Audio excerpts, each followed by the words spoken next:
All right, we are preparing the live stream. Should be ready to go live in just a second.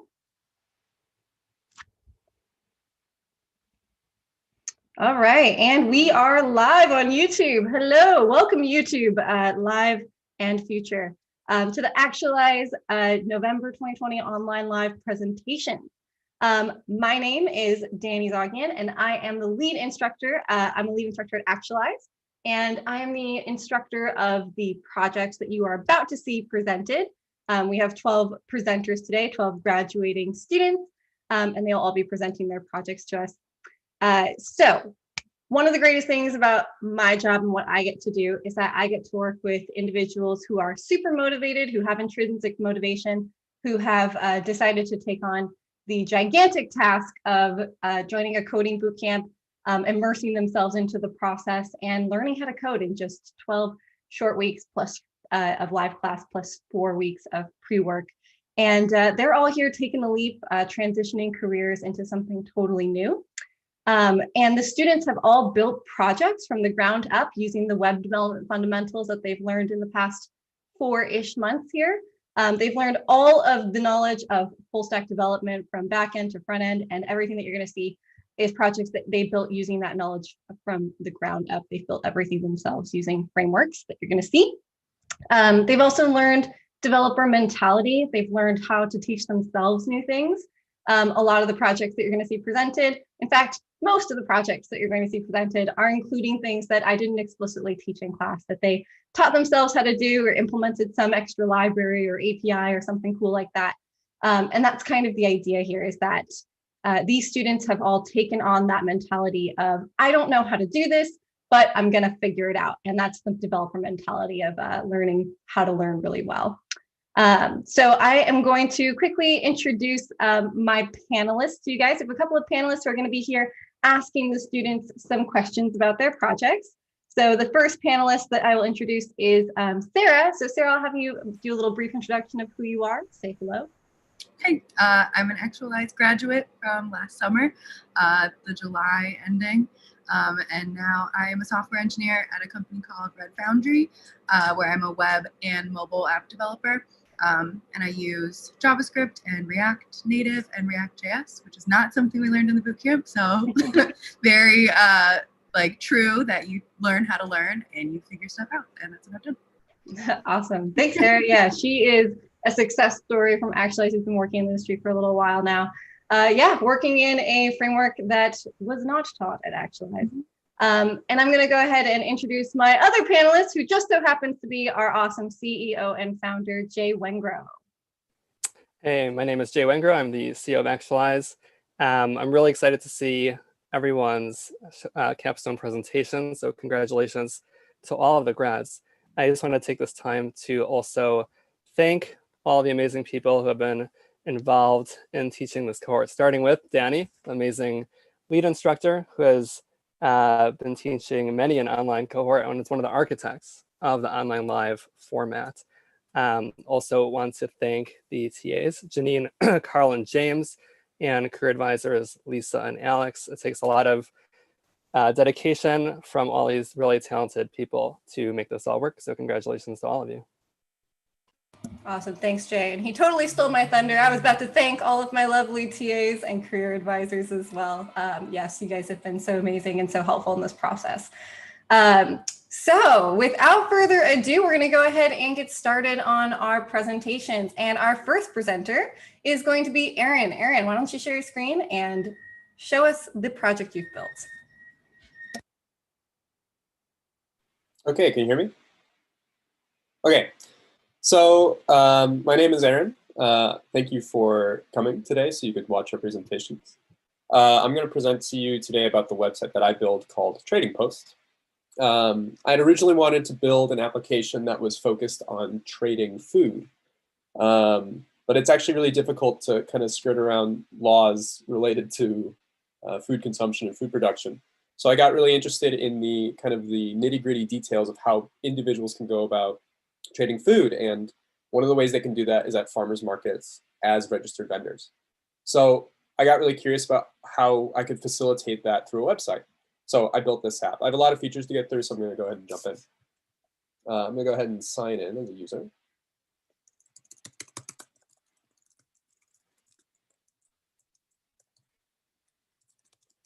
Okay, on our homepage here, we're basically seeing a populated list of farmers markets that we could possibly check out. These are all seeded from a USDA federal API that just lists information about farmers markets across the US. So we could really expand this to be any size that we want. I just went ahead and seeded a few, but there's a lot of flexibility in this page to kind of get where we're trying to get to. I think one of the most important features is sorting by date, so that if I'm a farmer trying to figure out where to sell my goods or where to trade my goods, I can easily figure out when and where I'm trying to get to. And of course, I can filter by city and all these fun buttons that let us really have a lot of flexibility in what we're looking for. So yeah, this was a pretty important feature of the site, to be able to just have an overview of everything so that you can quickly see what you're trying to get to. Let's go ahead and look at something that's populated. Within a markets like page, we can quickly see kind of the people that are currently planning on attending. And if I'm trying to trade goods with other vendors, ultimately I need to know who's going to where and when. And I also am really curious in what they're selling. So I can look at any vendor and quickly get an overview of exactly what they're trying to bring to this market. So for example, I can look at this honey company and very quickly understand exactly what they're trying to do. I can get more information on their kind of user profile. And most importantly, I can check out their schedule. It looks like they're double booked for Saturday, so good luck to them. And from here on their schedule, I can quickly kind of navigate back to the event that they've said they've signed up for.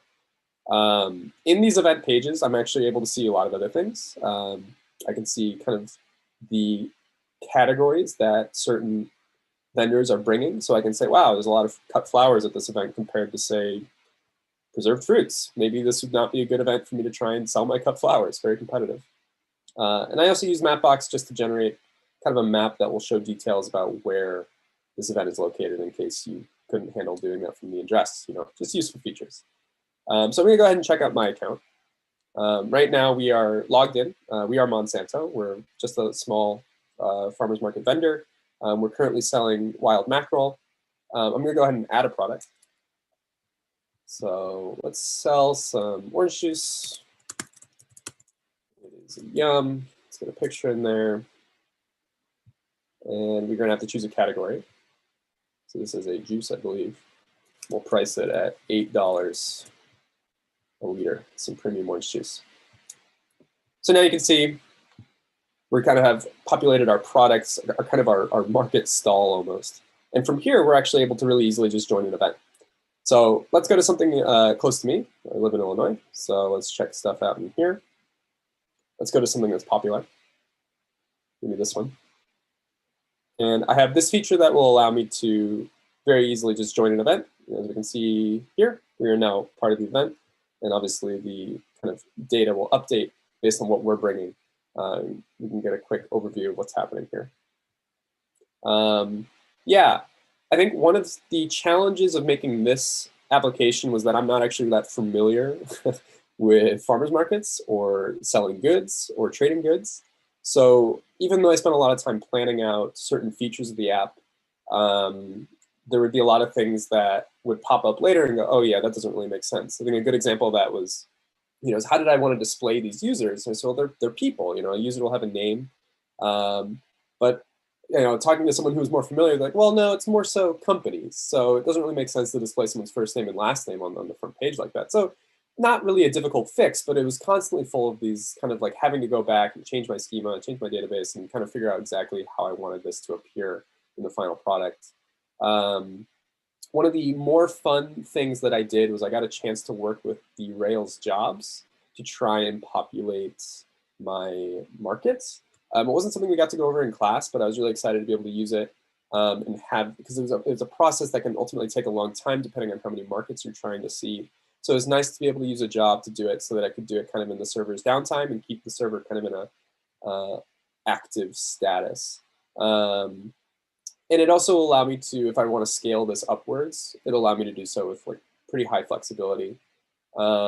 one of the things I'm looking forward to doing with this app is trying to figure out, obviously, the reason I have such, like, I think I only have, let's see, about 461 events in this database. I'm looking forward to figuring out how to make this run optimally so that I can seed in events across the nation. Because of course, if I have thousands of events, it's going to take a long time to load this page.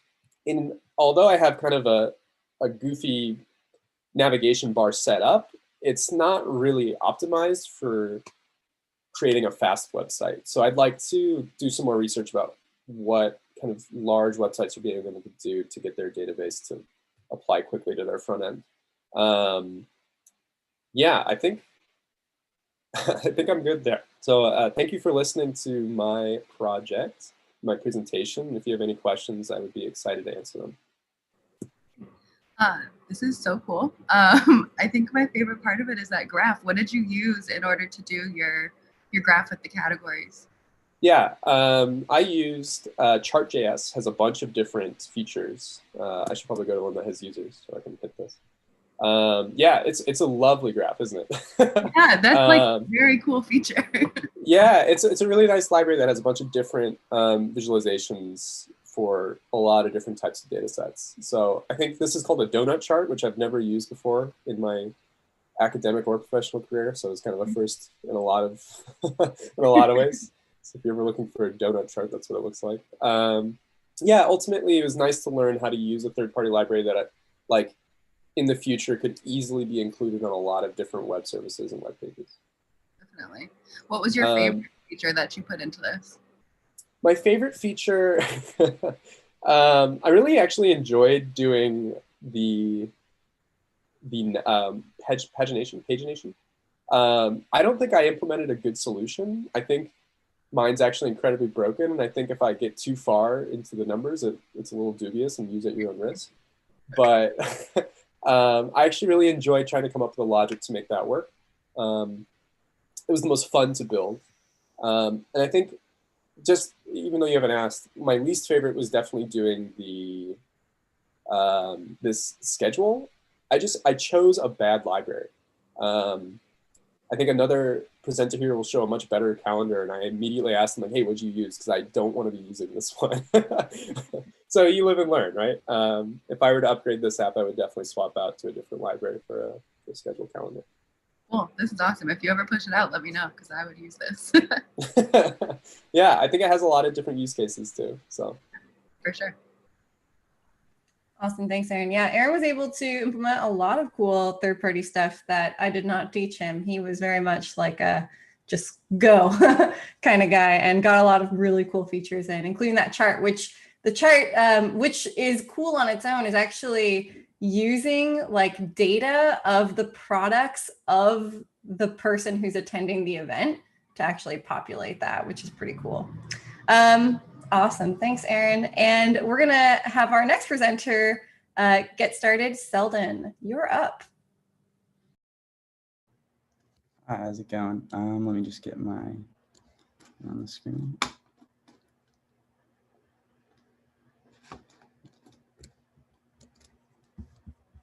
There we are. Perfect. So hi, I'm Selden. I made a web application called ArtU, as in Art University. And essentially, as an art history student in college right now, I kind of came to coding with a sort of unique background and a very, I guess, interdisciplinary approach. So I thought it would be pretty cool for me to be able to combine those two things, because they're things that I now both am super passionate about. So I figured I would build a website that is for college artists specifically to showcase their artworks and build a following. And I jokingly also did it so I can, have something to stick it to everyone who tells me that being an art history major is useless. So I'm going to go ahead and log in with a user.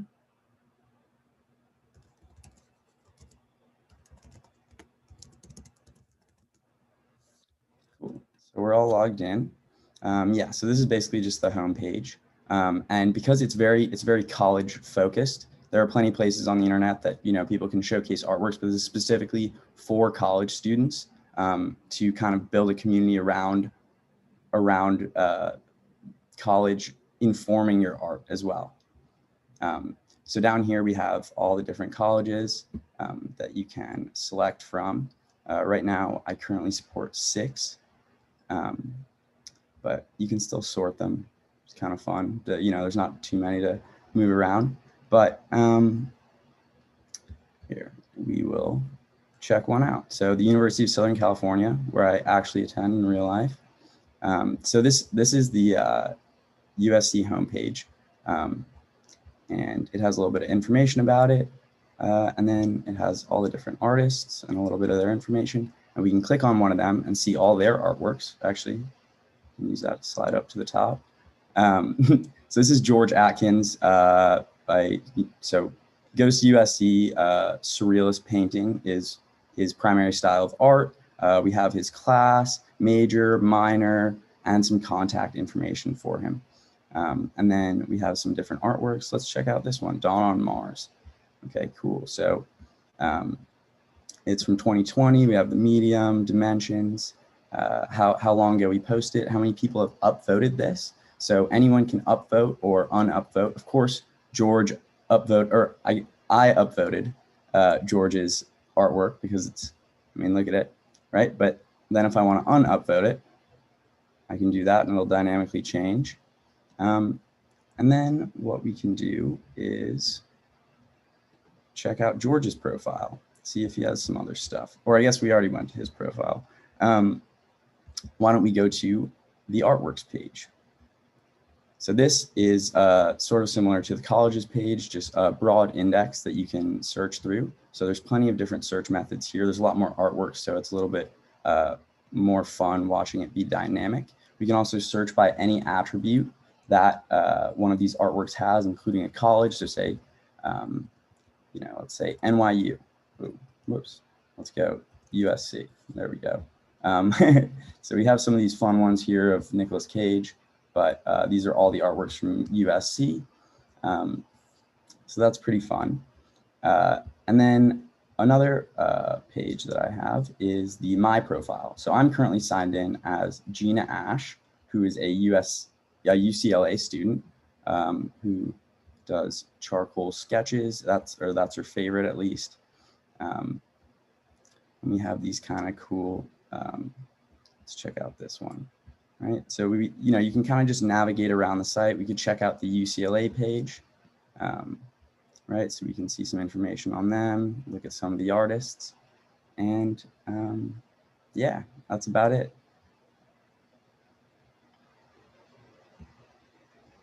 Oh, this is great.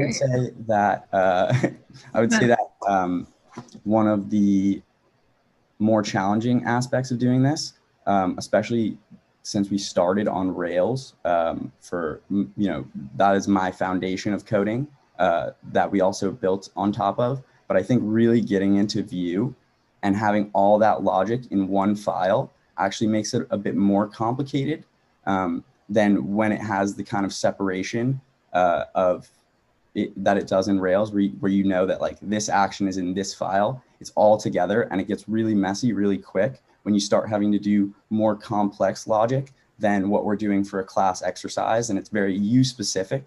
So I found that pretty challenging to like really get into.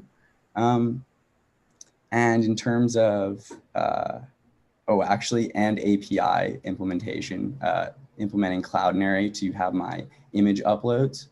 Oh, I actually didn't even show you the, here, maybe if we have an extra second, My Profile, we'll check out an artwork. Yeah, we can edit, we can do all this stuff. I didn't even think about it. So we have all these, yes, we have all these different attributes. The dimensions was tricky because I had to build logic to be able to string the 3 numbers together, because people don't want to type in 5 times 10 times 12. So do you want to put it in? And then I will string it together if you do.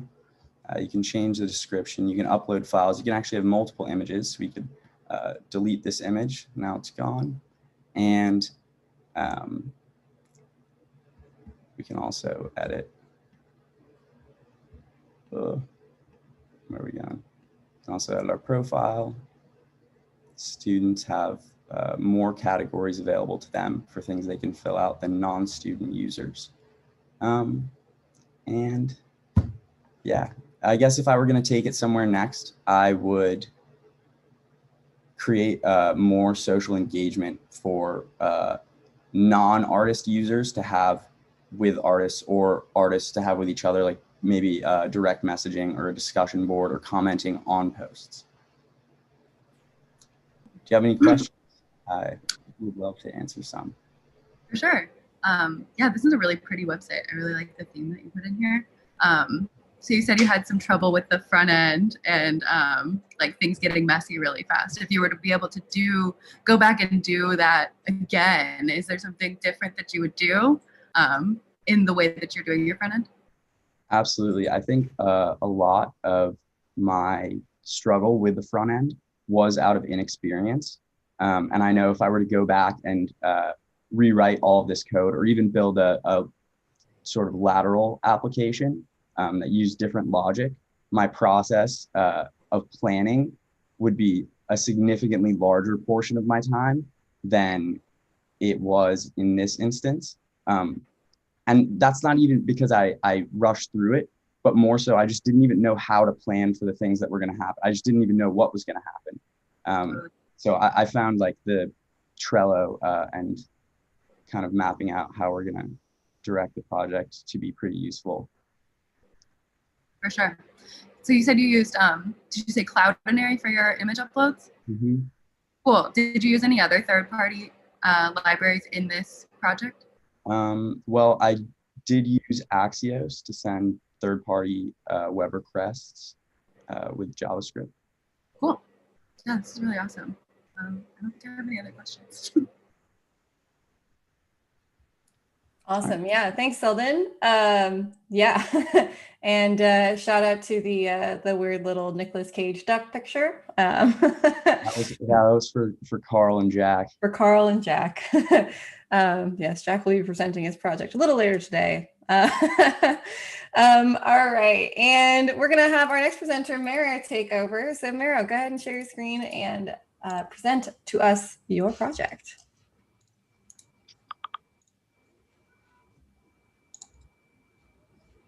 All right. Hello, everyone. I'm Mero, and I made an app called Butterfly Park.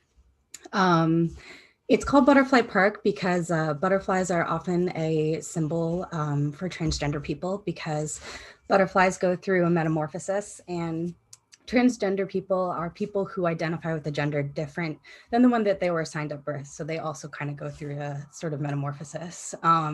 So I was inspired to make this app because when trans kids Google stuff, like if they're trying to find more about themselves or history or things like that, unfortunately, there can be some really upsetting images and links and news that come up. And I just really didn't like the idea of youth seeing that.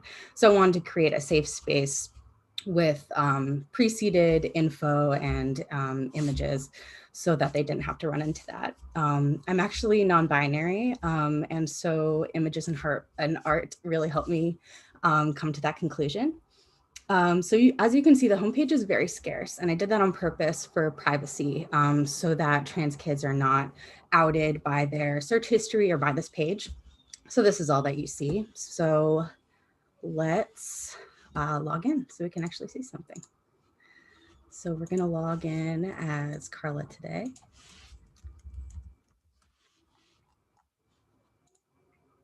Now you see that everything is here. So just something I wanted to mention is that all the art in the homepage I did just because I wanted to add that part of myself to this app.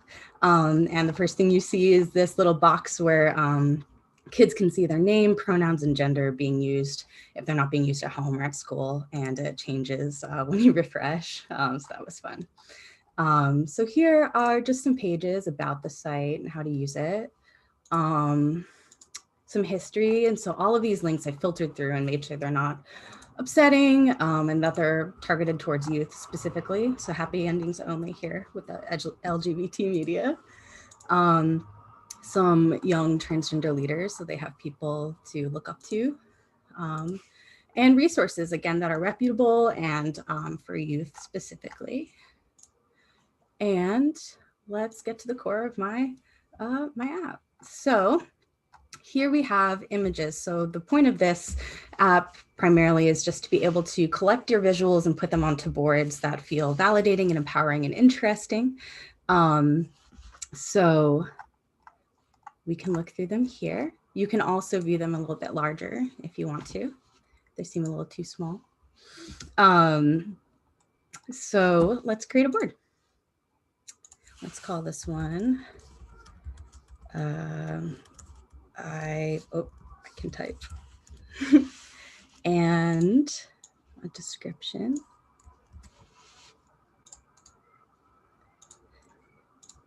Great, we have a board. So this one looks pretty good. So you select the board here and you add it. Let's go down here, liking this one, and let's add this one. So also something that you can do is you can view by a category if you're not really feeling like looking through everything. So yeah, so let's go to our boards. This is the one that we just created.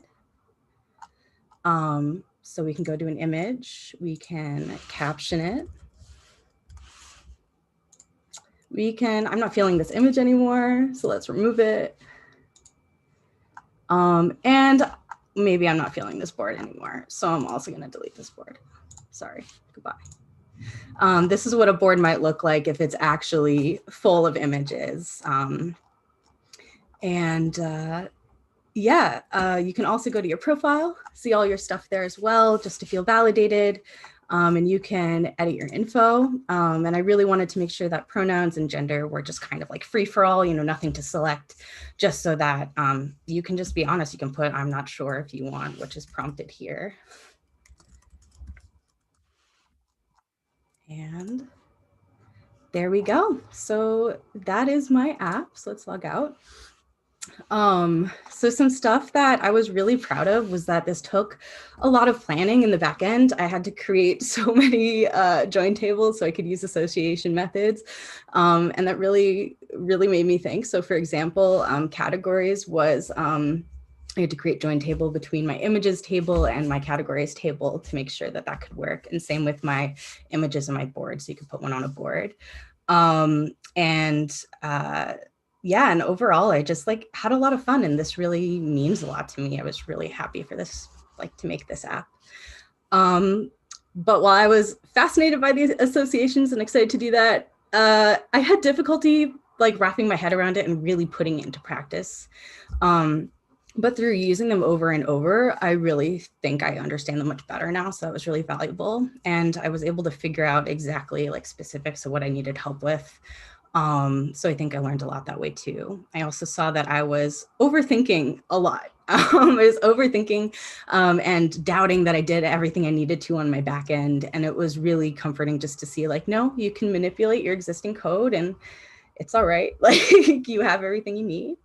And in the future, I'd really like to explore more third-party APIs, for events, LGBT events in the area, or also book ones. There I know that there are media APIs. And I really want to establish a secure journal.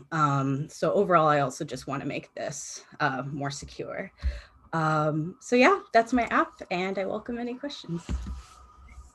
This is such a cool app. I just think the premise of it is so noble and just really important. So shout out to you for that.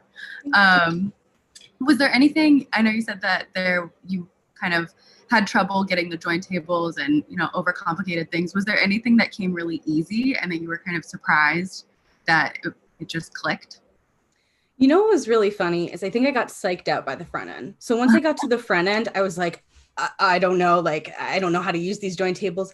The back end just felt like I know what I want for my schema. I know what I need to happen. And that was fun, kind of building the like the framework of it.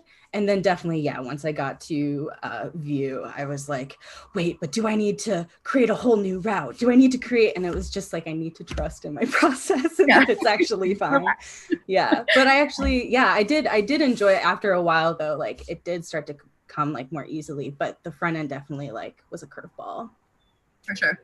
If you were to do the front end again, or even just like plan your schema again, is there anything that you know that you would do differently? Oh my gosh. Yes. I think I would be, well, one, just in general, more organized about my front end. And I think I would like to think more specifically about exactly what I'm doing in the front end. I think that would have helped me be less stressed. So just to be like, what exact information am I trying to grab right now? Where am I trying to get this? Like, and that's what made me feel like that's kind of thinking I wasn't doing when I was like, I need to create a whole new page, when it's like, no, I just need this much information, not this much information. Yeah. For sure. Yeah, this is awesome. I'd love to see kind of where you go with this in future implementations, but it's really great. Thanks. Awesome. Yeah. Thanks, Maro. Yeah, Maro came to me with this project proposal, and she basically told me everything she wanted to do. And I said, like, you want to build Pinterest? And she did. She pulled it off. Like she did. Really amazing work. Yeah, like 3 join tables in the back end. Like, and this is like right when the students are learning what join tables even are. So she really pulled out a lot of complicated logic. And yes, there were many moments where Maro came to me and asked, you know, yeah, I'm trying to implement this feature. And she's, you know, thinking I have to do all these things and all these things. And I'm like, it's actually, you could just do this. And she's like, oh my gosh. And then she was able to just like fly off and do it. Yes, but it wound up coming together really, really well. She got so much implementation in here and all of her own artwork. So props to you, Maro. Congrats. All right. And we're going to move to Robin.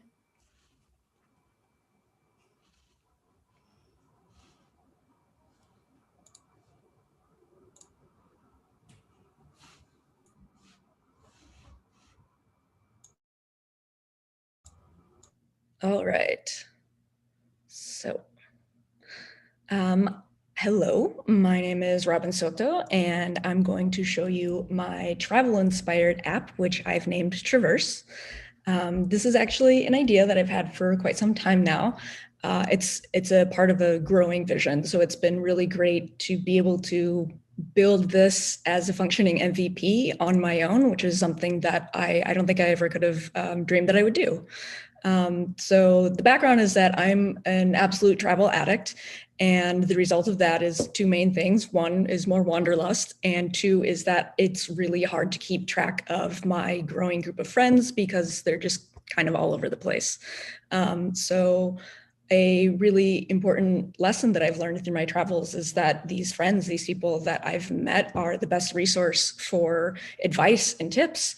But when I want to go somewhere new, it's really hard to, through existing social media networks, figure out where my friends are so that maybe I can meet up with them, or to keep track of where they've been so that I can ask them all their hot tips for what I should do there.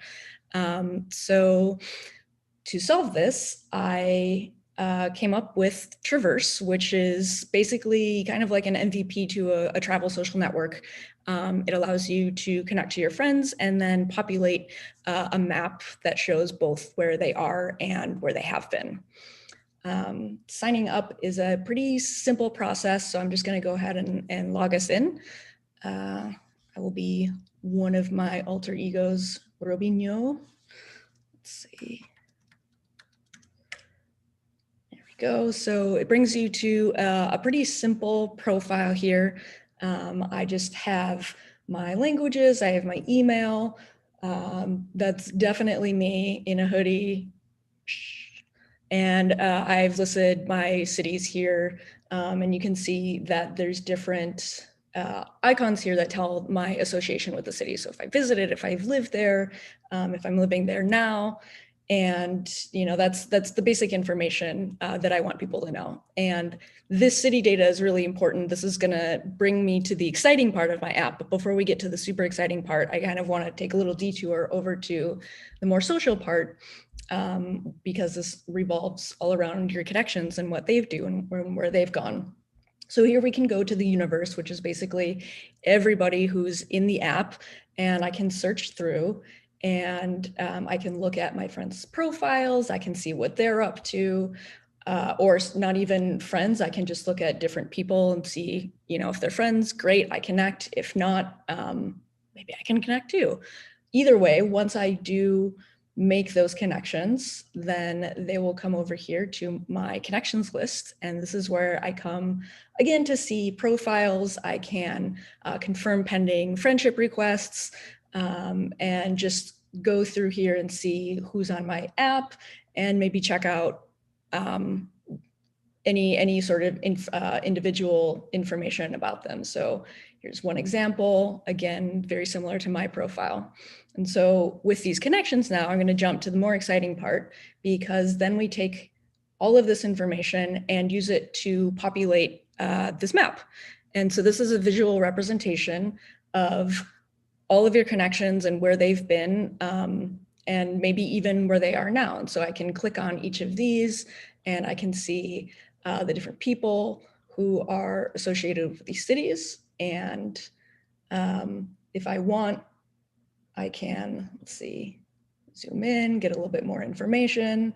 And then I just know who should I contact if I want to jump into Cairo. Do I have a friend there already? Do I have somebody who's been there that I can ask? And yeah, so that's the core of the app.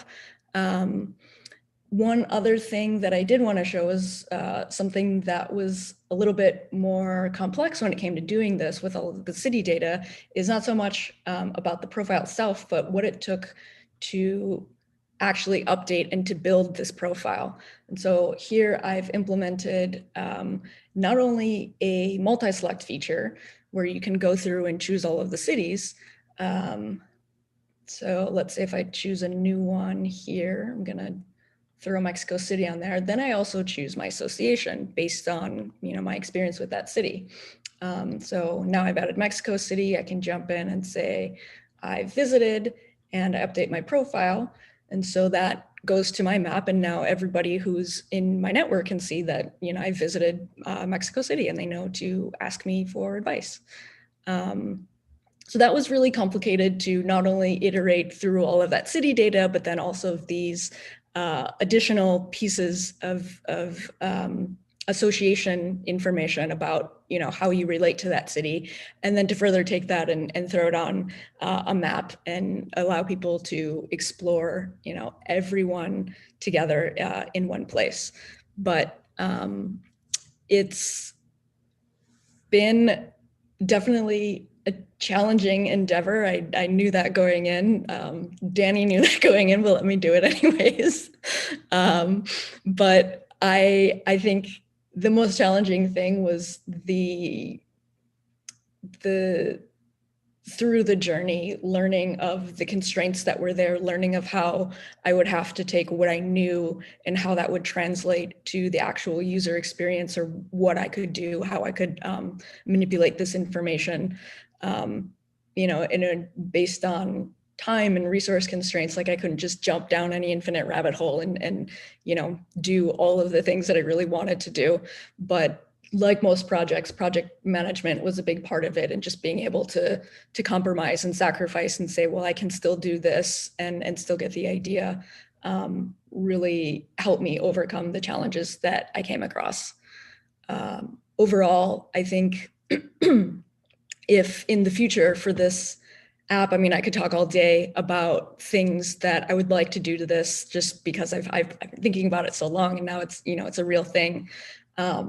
But the first things that I would probably do would be to go back and revisit my Trello board and see all of those things that I sacrificed, in order to make this function. And then I think that a big thing that I'd really like to do in the map is to bring more information into the map, so that when I click it, I can see a clickable profile. I can go directly to that place. Maybe I can message them.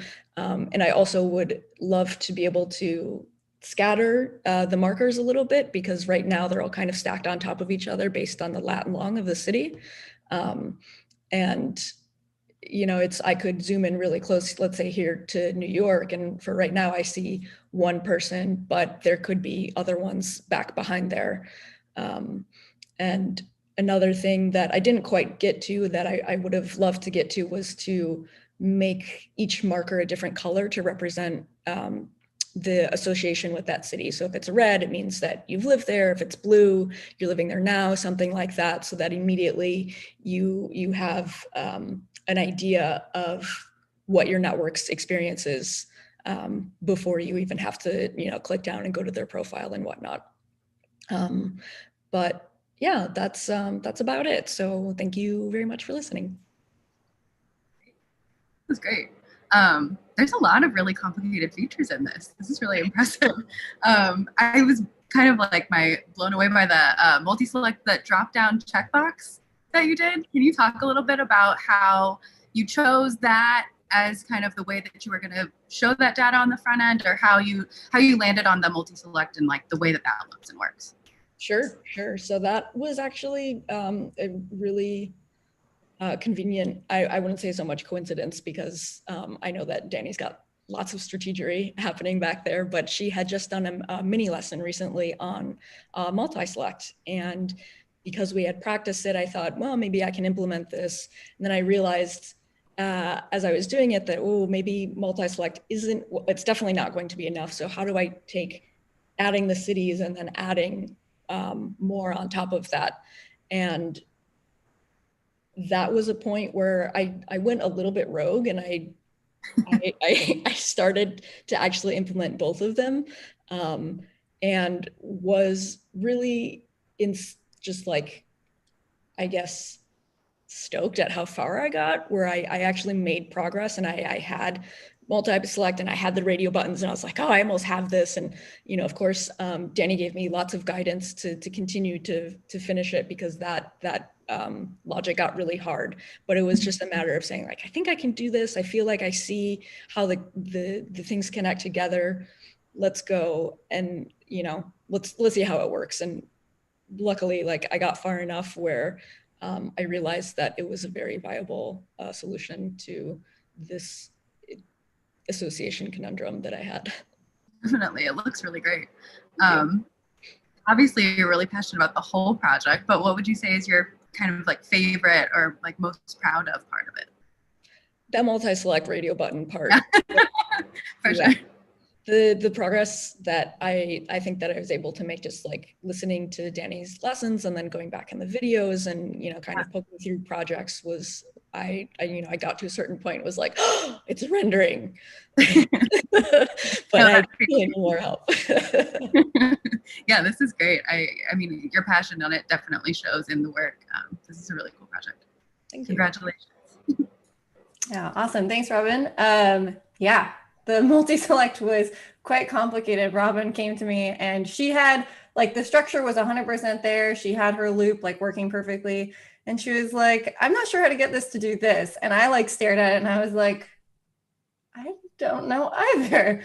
And we kind of worked out a really weird solution to get that to work, and to get those buttons connected to where they need to be connected to. That logic was ultra complicated.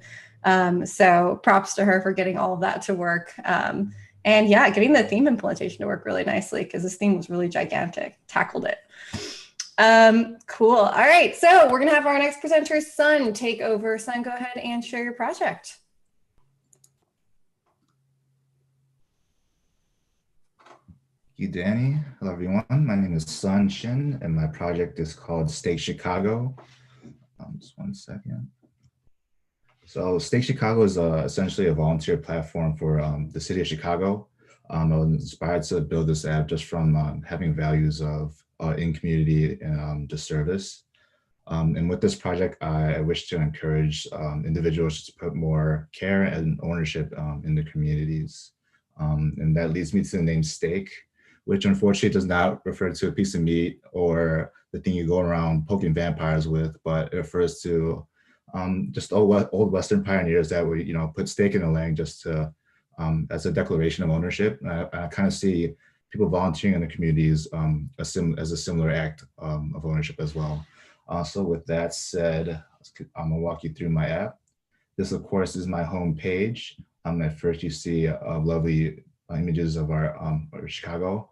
And as we scroll down, we have a section which displays some benefits of volunteering, which I thought would be nice for relatively new volunteers. And then we scroll down a little bit more to our last section. We have this section that displays just quotes about service from pretty notable people. So we'll scroll back up and hopefully a user sees this big start volunteering button and is led to it. So we'll click on that. And if they're not logged in, they'll be routed to the sign up page, which is pretty simple, pretty standard. I'm already registered, so I'm gonna go click this button, sign to your account. And I had that filled in already, so I'll just press submit. And once logged in, a user will be led to their profile page, which displays personal info, events tabs, which I'll get into later. But let's just say a user made a mistake in sign up. You could press edit and hit edit their information. For me, I'm just going to say, you know what, I don't want to be Sun anymore. I'll be called Moon. So let's do that. And my picture makes my head look kind of big, so we'll zoom out a bit. Do another picture. We'll put update, and then we should see that in our app. There we go. And then from there, let's go to our volunteer events page to start volunteering. So this page is an index of basically all the events in the database. So we display the title, posted date, the host, attend button, which we could click, and then it would change the openings data here, and we could unattend and we'll change it back. We also have start date and date description, and then we have tags which you could sign when we create an event. The nice thing about this page is that it is ordered from the most recent event. So you can see the next event would be November 25th, and the last one is like December 17th. So it's kind of convenient. Also, if you can see, as I displayed earlier, when you press the attend, openings goes down. So for an event that is the openings with a 0, it just completely disappear from the page, so nobody else could attend it. Also, if you're looking for a specific tag, let's say community, you don't really see it from here, but like all the events that are displayed have the community tag as well. So from here, let's go to an event show. Let's see this event. And here we see similar data to what we saw in the index. And then we also see we can unattend and attend from here as well. And then we also see attendees down here. We could click on their name, it'll take us to their profile. We also have a map here, which we get directions from. So just to quickly display how that works, you just copy the location, put in our endpoint, and it's in Chicago. And then we'll start from UIC since it's my alma mater. And then here, it's a bit zoomed out, but we could see that we get directions as well. So that's nice and convenient for the user. From there, after we see other people's events, we kind of want to create our own. So let's do that. And I have some data we could put in here. So let's say, call it coding help. And for the location, let's say I'm at Actualize. And for the start, let's say I need help tomorrow. 12 p.m. is fine. Duration, let's say 8 hours because I'm really stuck. And telling that I just need one person. And for description, we could just say, you know what, someone's not doing their job, even though I'm sure this would not be the case. And we could attach a tag as well as, let's say, education. And then we could submit that. We go back to our events page and we could see that's the most recent event as well. So from there, we could go to our profile and see my events and see that we that new events in our tab, attending events that forgot which event we just attended, but it's there. And then past events, it would just be events that the start time has passed, so it would just automatically go in there. And then for this icon, some of you might be curious. This is displayed for a user that has 100 or at least 100 cumulative hours, completed hours.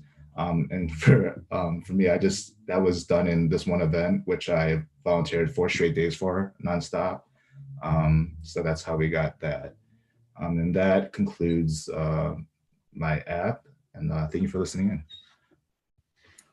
Awesome. Thanks, Sun. I will pass it on over to Jay for some questions. Yeah, Sun, this is a fantastic app, a really great idea. There's a lot of features here. It's really fully featured. I know that implementing tags could be pretty complicated from a database perspective. Was that the most challenging backend thing, or was there something even more challenging than that? I think that would have been challenging, but thankfully Danny did this mini lesson and kind of showed us how to do it. So I think if that went, if she didn't do that, it would have been harder than it was. Mhm. But other than that, it's not necessarily a feature, but if we go back to our volunteer events page, this attended and unattended logic with the openings was something I really struggled with.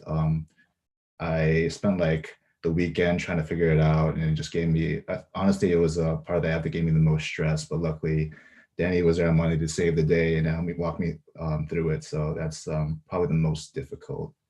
And is that, like, you mean from the front end perspective, getting that? Yeah, so that would, yeah, the front end, or that was actually the back end perspective. Yeah. Got it. I like how the event disappears once there are no more openings. Well thought through. What else would you want to add to this in the future if you had time? I would actually originally wanted this to be more of like a social media app, so users could connect more. So I'll probably, if I had time, probably add connections, ways to message using the Webpack, maybe friending as well. So that's probably something I would implement. That makes sense. I'd love to see a vampire feature in the future too. We'll see. Yeah, great job, Sun. Really impressive. Awesome, thanks, Sun. And is Coding Help a volunteer event, or is that actually charity? I'm kidding. All right, thank you so much, Sun. We're gonna have our next presenter, Jimmy. Go ahead and yeah, I'm picking you, Jimmy.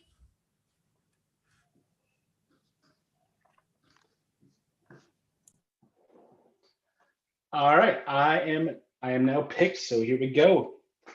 Hello, I am Jimmy Wilson, and welcome to Front Porch.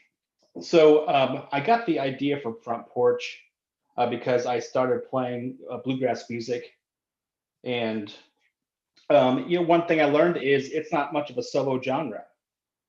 And while it is fun, you can play some music by yourself. It's a lot more fun to play with other people, especially with bluegrass, because there's a lot of give and take in there, working with the different instruments. And sometimes it can be hard to find some people to play with, maybe if you're not involved in the community necessarily or not involved in classes somewhere. So if you're maybe a pickin' but not a grinnin', you should head on over to the Front Porch. So when users show up here, we get a nice little welcome page. And I like to keep this and the whole entire app nice and easy to navigate, because a lot of bluegrass musicians tend to be maybe a little bit older or just not so tech savvy. So super user friendly. So they get here and get a little information about what this is, and even a little video of the week, maybe featuring a local artist. And so when they're ready, they can create an account here on the sign up page with basically the typical information. One special thing, I'd say at the bio, you can include what instruments you play, and maybe if you're in a band, you can have some links to your work or any of your musicianship that you want to showcase. And so I'll go ahead and get in here and log into my account. And once you do that, you get taken to our post page, where it has all the posts that have been created by users, and they are categorized by their title and where they're located, and as well as what instruments are specific to that post. So maybe if it's an open session, they have multiple instruments for all the people to get together. And then maybe if someone's looking for a specific instrument, like so, it'll have just that specific instrument. And as you can see, they are organized and by relative date when they are created, and by who they are created by. And if you click on who it's created by, it takes them to their profile page. And profile page is a nice little simple display of who the person is, with some contact information if they want to put it, and where they're located. That could also include their personal address, maybe where, or if they operate a venue, where that might be. So I'll go ahead and get to my page. And if you are a signed in user, you can edit your own page. Easy, slow, update your information, your picture, change your bio up a little bit. And one thing I have here is a nice little toggle open if you want to change your account information. Open that up, you can change your password, super easy. And then once that's done, I'll take you back to your page. We'll not change anything for now. So the account's set up, someone wants to go ahead and find some friends to play with. So go over to new post here and put in maybe what you're looking for, what you want to do, what you want to describe, any specifics, like if you want to set a certain time. And then down you can put a specific location, maybe at a house, maybe at a venue, maybe some sort of public space if you don't want to get too personal with it. A nice little image so you can just kind of show what, maybe something fun, what you want to do with it. And then that's where you select the different instruments you would like to implement. And of course, there's all the typical bluegrass instruments that you would normally use, as well as vocals and other, in case someone's playing something that's not on here, like a washboard or a jaw harp or something. And so once that post is created, it will show that post, which I'll pull one here. It'll display the show page like so. And so you can have a title, an image, and the location. If they want to get more details about the location, they can toggle open this map where I have my nice little guitar pick icon to show exactly where the location is. And then people down here can reply to the post. So, and as well as being able to see profiles from the post index, you can also check out the users on here. Check out Steve Martin for a second and look at their information. And of course, as a current user, if you make a reply, you can edit it right there from the page. And let's go ahead and reply to him now.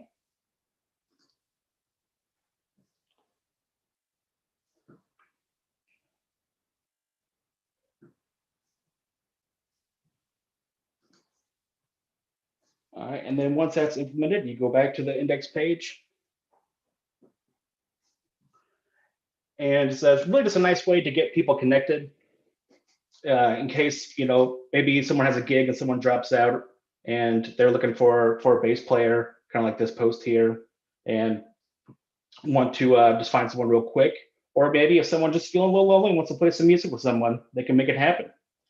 I would say some of the challenges that I was facing with this is mostly just translating the back-end logic into the front-end logic, kind of getting used to working with Vue, and also getting used to using an HTML theme, especially since they're not so cut and dry. They can all be a little bit different to use. I'd say another little bit of challenging thing was implementing the Mapbox feature API, but I was glad I got to get that little icon to work. But I'd love to in the future be able to get some more details with that going, like directions. Some other things I'd love to implement would be maybe showing user activity specifically on a user profile. Maybe have their post on a different page. Also, I would like to implement direct messaging. So maybe if people don't want to share personal information on a post, they can contact someone directly. And I'd also love to have a discussion board for anything that's non-jam or gig related, such as festivals, maybe share sheet music and tabs or lessons, and potentially even a marketplace to buy and trade stuff. So yeah, that is basically the front porch. And maybe if it shows up sometime, I'd love for you to come play some music with me. I'll get the banjo out. Thank you. Yeah. Thanks, Jimmy. Awesome. Front porch encourages most types of picking, not fights or noses. Jimmy 2020. I'm going to pass it on over to Jay for some questions. Yeah, congrats, Jimmy. This is such a fun app. I love the name Front Porch. That's incredible. There's a lot of really cool features here. Which feature would you say you're most proud of? I would probably say the map box is probably my favorite, just because it was a little bit of a challenge for me to get it going. But yeah, I was going to ask. Going through it. Yeah, going through it in class. Sorry, go ahead. Oh, I'm sorry. But yeah, just like going through it in class definitely made a difference. But I definitely would love to play around with it more, make it a little bit more dynamic. But Yeah, that was a lot of fun. Yeah. So is it taking, you're like translating that address there? I see the location there, 1048. You're like converting that into like a lat long. How do you get that address onto the map? So it'll be whenever the post is created, they can enter the address, and let me pull up. I got my code up here. Oh, wasn't expecting that, but sure. Yeah, so they can enter in their the data that's entered either from the back end or the front end, and it'll automatically locate that. So Mapbox can just take that address itself and it knows where it is. So yeah. Got it. Cool. Or even as well as like venue names. Say that again. Oh, it also includes like venue names and not just the actual address. Got it. Cool. And I love the icon on the map, on the musical notes. Really, really cool. You mentioned the transition from the back end to the front end. Do you find that you prefer back end versus front end, one more than the other, now that you've gone through all that? I'd say as of now, I prefer the back end more, but I think it's mostly just because I understand it a little bit more. The front end's still a little bit new, but definitely working on this project helped get familiar with it and making it a lot more fun to use. Yeah, I like how you kept it, the look and feel of it simple, as you said, for people who may be less tech savvy. This is a fantastic app, Jimmy. Congratulations. Thank you. Awesome. Thank you so much, Jimmy. We're going to send it on over to our very next presenter. Our next presenter is Winston. Winston, go ahead and take it away for us.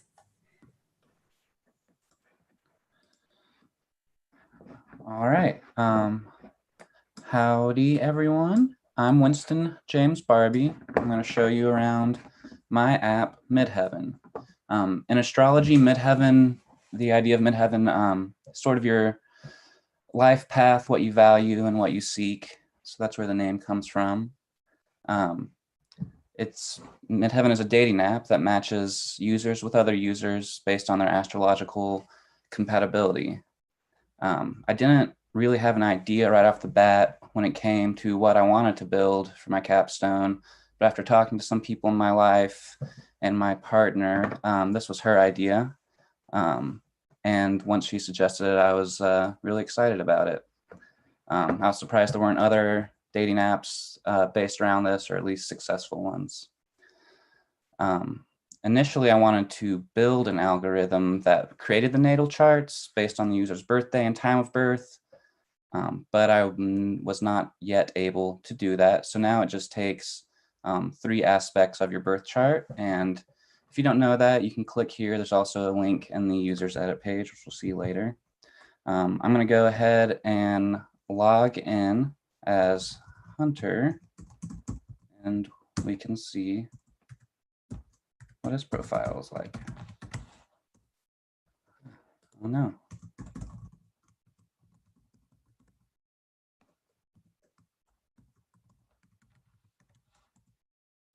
Uh-oh. I just updated the password, so I think I'm forgetting it.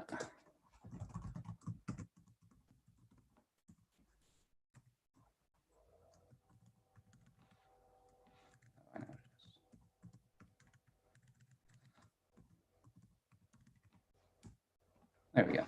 All right, so when you log in, you see the compatible users.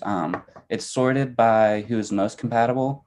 It looks like Hunter doesn't have any super matches. If he did, then when you hover over the photo, it would say super compatible here. It's the array of users is filterable by age and by distance. When you look at a page, a user page, you can match or dismiss the user, or go back. If you dismiss, then it takes you back to the compatibles page. And if you match, it also takes you back to the compatibles page. Let's see. Outside of that, you can do the same here. Dismiss or match. If you match here, it gives you a little flash message.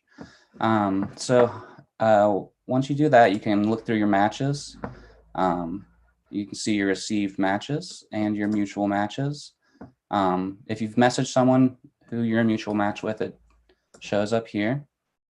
You can unmatch from this page, and you can unmatch from here. Then when you have received a match, you can go here, do the same from their profile. You can accept or dismiss. Same from here. So Hunter is really excited about matching with Julia here. Looks at her profile.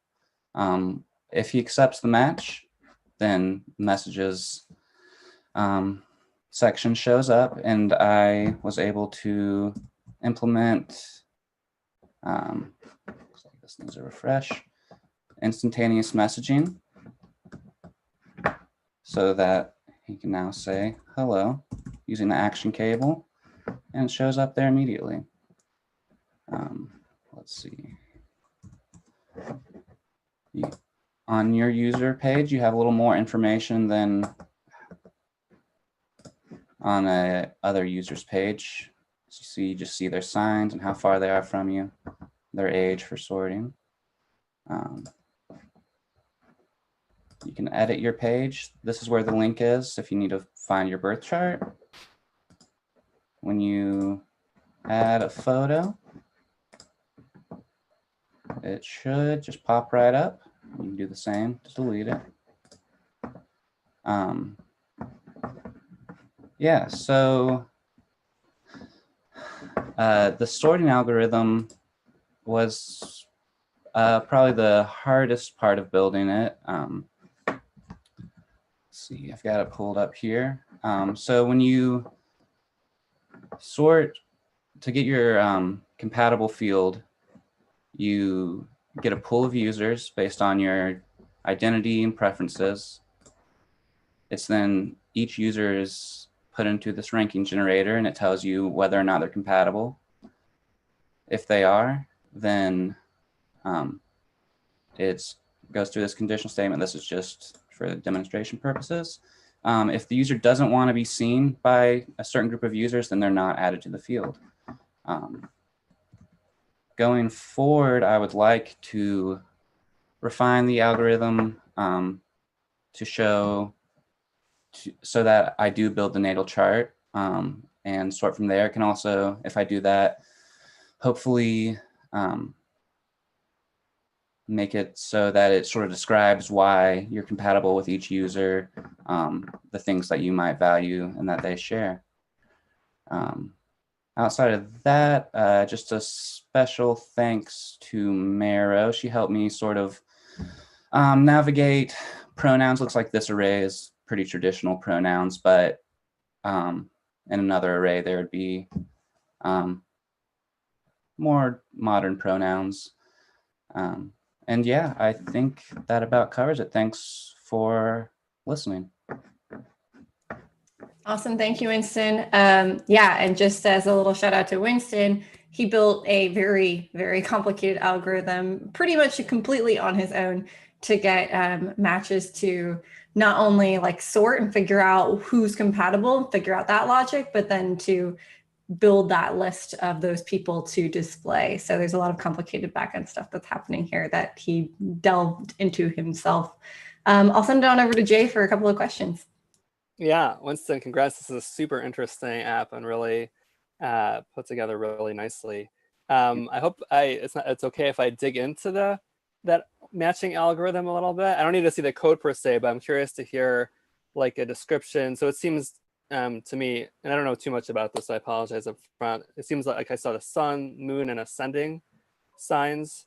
So is the matching like based on like how many of those things you match, like 1 out of 3, 2 out of 3, 3 out of 3, or is there even more to it than that? There's a little more to it. So your sun sign is compared against the other users, all 3 of their signs. Same with the moon and ascending. So it goes from -9 to +9. And yeah, it's just I get each sign represents a different aspect of your personality. Sun signs are thought to be like what you present to the world. Moon signs are sort of how you feel. And ascending is sort of defines how that your relationship with those other two signs. Got it. So that's Yeah. all like computed by that ranking generator that you mentioned. So I guess right? each sign has about 6 other signs that they would be compatible with. Mhm. And that's in there. Yeah. So if you have a Libra sign, and then it gives you an array of other compatible signs. And if the user you're comparing yourself to has one of those, then that's +1 for the algorithm. And if not, -1. Got it. So there's a lot of different factors here. Really cool. And so when they set up their profile, they chose their signs. I think I missed that part. Yeah, let's see. So when you sign up, I'll just show you on the edit page. There's just a drop down menu of the signs for each Got one. it. Yeah. And are the signs, and again, this is where I'm ignorant about this stuff. Is the signs based on your like date and time of birth, or is there more to that as well? Yeah, so your sun sign is just based on your birthday. That's the sign that everybody knows if they're just like, I'm a Leo or whatever. Then the moon sign and ascending sign, those are based on, so the moon sign is based on where the moon is in orbit around the earth. And the sun sign or the ascending sign is at your time of birth where the sun is rising.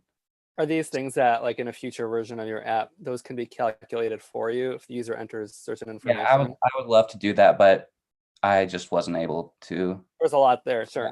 When I was researching it, I read some stuff on some forums, and they were just like, "Yeah, I did that," and it's like, thousands of lines of code. So I recommend not doing that right now. Cool. This is super interesting, Winston, and I definitely appreciate the complexity of it. Really nice job. Thank you.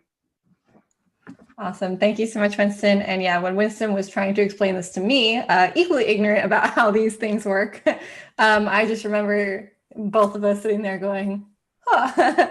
So that's why I'm extra proud of him for tackling a complicated algorithm that was even out of my realm of understanding. So really great job, Winston. Thank you so much. I'm going to throw it over to Mandy to present.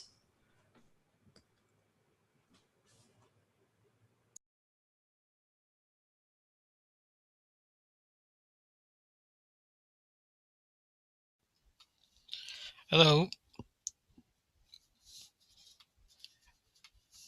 My name is Mandy Cohen, and my project is a parenting goals app.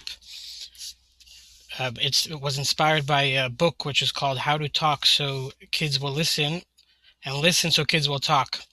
As a parent and a former teacher for 13 years, this was a very useful resource.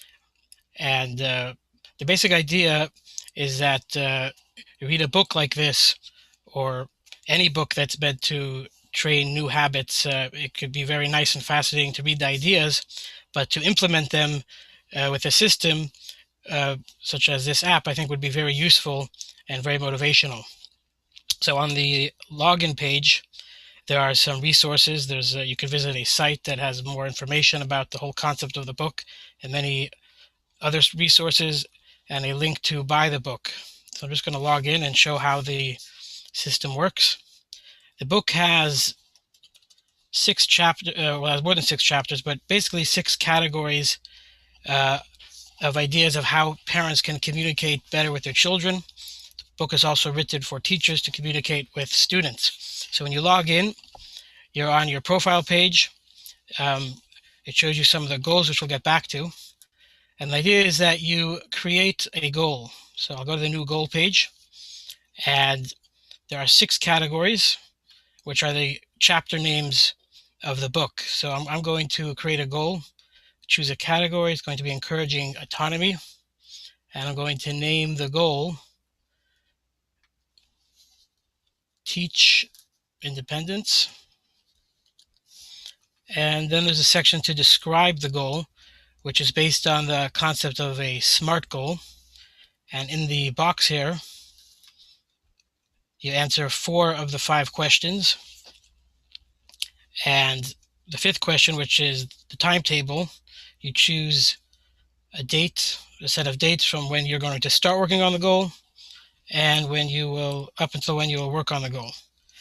And then there is a section to paste a picture, something that should be inspirational or motivational for you to work on the goal. And you create the goal, and it takes you to the goal show page. This is where the main activity of the app takes place. It shows you all the information of the goal that you set. Here is the name of the goal. There is the category that it belongs to and the dates that you're going to work on it. And in this case, there's 11 days. So a chart was formed here that goes up to the number 11. And the description of the goal, the picture, that's a child climbing a mountain, quite independent. And you can edit the goal from this page. And you could also track your progress. The idea is you write the day in which you succeeded in something regarding the goal. You give yourself a comment of how you succeeded. So in this case, the goal is to provide resources when children ask questions. So when asked about web development, I'm not going to just answer straight out. I'll just suggest some good websites to find answers. You create the step and a bar goes up one space on the chart. And the step gets recorded under your achievements. And the more steps that you create, I'll just create the same step. So the bar goes up more. And now you have 3 and 4. And the achievements get tracked on the bottom. You could also edit. You could delete it or change what's written in the comment or the date. Every goal that you post that you're working on or a goal that you've completed is logged in your index, the My Goals section here. It's divided into 6 parts based on the 6 categories, and the goals are posted in the category that they belong to. And you can also access the goal show from the goals index. The name of the goal is a link. Back to the profile page, there also is a somewhat of an index here, but in this index, it only sorts out the goals that are still relevant. Goals that are already completed will not be displayed on this page. It's only goals that are dates that were chosen include today's date. And when I worked on that, I had to, well, when I originally created the backend, I hadn't realized that would require more logic. I just created a goals index, and that the goals index worked for my goals page, but for my profile page, all the goals for that user were coming up. So I had to go back into the backend and in the create an advanced partial that would sort, or actually it added a certain attribute to the goals that were present. And then when I worked on that on the front end, it only brought up those goals. One of the things I needed to use for that was the moment library, which helped me manipulate dates, and I had to do some math with some of the dates. And that helped with the logic that was needed to pull up the present goals. Another area where I used that library was the chart. The chart was from chart.js, and the moment library was also needed to do the math with the dates so that the chart can be created with a certain amount of days that would be set on it based on the dates that were chosen, and then the bar would climb it as the steps were added. So if anybody has any questions, I'm open to take questions now. Yeah, Jay, I'll throw it over to you. Thanks so much for presenting, Mandy. Mandy worked so hard on this project, and the fruits of his labor are showing. So Jay, I'll throw it over to you. Yeah, I love this app, Mandy. I've heard of that book. I haven't read it, but now I am inspired to read it. I have a couple of young children of my own. So I definitely like these goals, and they're very compelling to me. A lot of cool features here. Was the chart, I mean, the chart feature sticks out to me. I love how it dynamically changes immediately as you add a new goal. I'm curious to know, was that easy to use, difficult? So the installing the chart and just setting it up obviously was basic, but the documentation for chart.js is very nicely organized, and it basically, at first I felt anything that involves third-party libraries is going to be complex and but this actually I didn't find it so difficult. Once I succeeded in one step, like locating which part of the code manipulates the bar, I found it easy to build on that, create a variable that belongs to that part of the code. And then in the front end, just do the logic that will manipulate that variable. What the problem that came up was when I figured out how to grow the bar, I realized that the chart just grows along with the bar. It doesn't come with a set.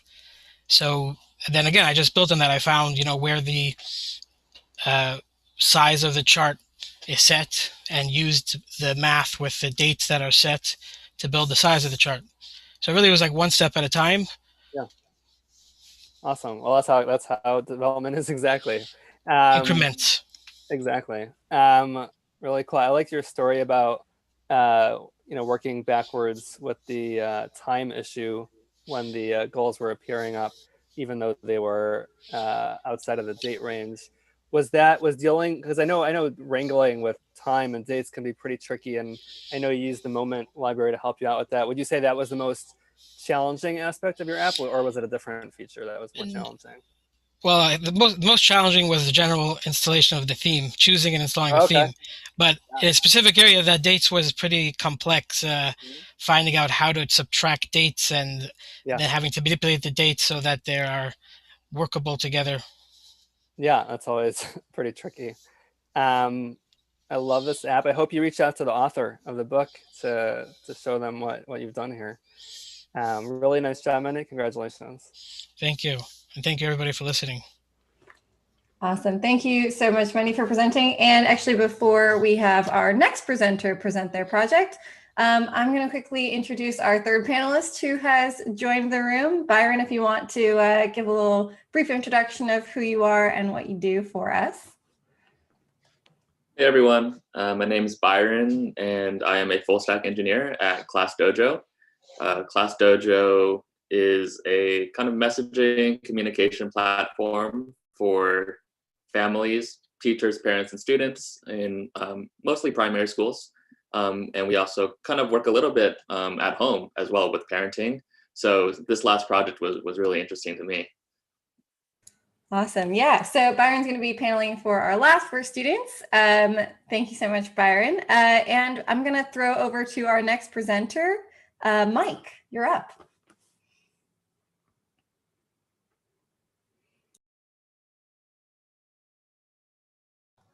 Remember to unmute this time. So good afternoon. My name's Mike White, and I created the My Sports Hub app. And this came about right before the Capstone. I was with some buddies of mine watching the game, and we were discussing the next time to get together. But because of COVID and all the other things, it was a little interesting. So I was thinking at the time it'd be nice if I had something I could go to that gave me all my teams and let me know where the schedule was, and so we could discuss it instead of trying to Google multiple pages. So when the Capstone came along, I talked to some friends. We kind of came up with the idea. And one of the other things I realized too is I like to read about a lot of sports. Unfortunately, I have like 4 or 5 websites for every team and to get my news. And so I thought, what if I came up with an app that doesn't quite exist yet? I can go to different places to get it, but was looking for something for that. And that's where this came about. So if you look at, you can see on here, you got my home screen. You got a couple of options here. The first one is one thing that's always available is somebody can just click on it and see the all teams page. Right now, I only have 4 leagues, professional leagues, baseball, hockey, football, and NBA. But you can go in and you can click on a team and you can just get the basic information for that team. I just picked the Lions. You can see the latest news, the record, what's going on. You can look at the last couple of seasons of data. But if you wanted to come in and you went to the page, you wanted to be a new user, you could come in, enter your information. And then you could pick the teams you want to be your favorite teams, and it would allow you to do that. I'm going to go ahead and log in just with one I've already created.